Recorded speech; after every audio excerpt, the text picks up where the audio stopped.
Madam काय सांगाल की काय आव्हान करणार आणि दिवसाची मुदत आहे याला?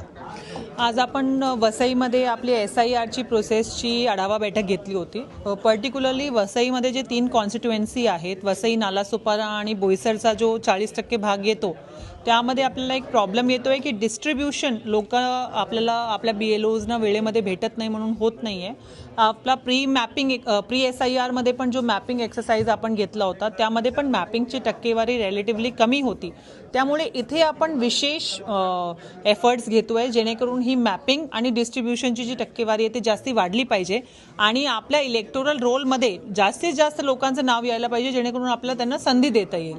तर या अनुषंगाने आपण सर्व अधिकाऱ्यांना सूचना दिलेली आहे. त्यासोबतच सर्व पॉलिटिकल रेकग्नाइज पार्टीजना आपण मीटिंग घेऊन ते माहिती दिलेली आहे आणि पत्रकारांच्या माध्यमातून मी मॅक्सिमम आपण लोकांना आवाहन करू इच्छिते की जेव्हा BLO आपल्या घरी येतो तेव्हा आपण कृपया करून त्यांना सहकार्य करावा आणि सर्व योग्य ती माहिती द्यावी आणि एन्युमरेशन फॉर्ममध्ये आपली जी माहिती भरलेली आहे ती अचूक आहे याची खात्री करावी, कारण परत जर हे काही चेंज करायचं असला तर एक खूप मोठी प्रोसेस आपल्याला करावी लागणार आहे आणि आज रोजी प्रशासनच आपल्या दारी येतोय, त्यामुळे जास्तीत जास्त याचा फायदा घ्यावा आणि आपल्या पद्धतीने त्यांना सहकार्य करावा. नक्कीच या त्या पालघरच्या जिल्हाधिकारी डॉक्टर इंदुराणी जाखड यांनी नागरिकांना आवाहन केलेलं आहे की शासनाचं हे धोरण चालू झालेलं आहे, त्यासाठी आता प्रत्येक नागरिकांनी सहकार्य करावं. प्रभाकर कुडालकर, ABP माझा, विरार.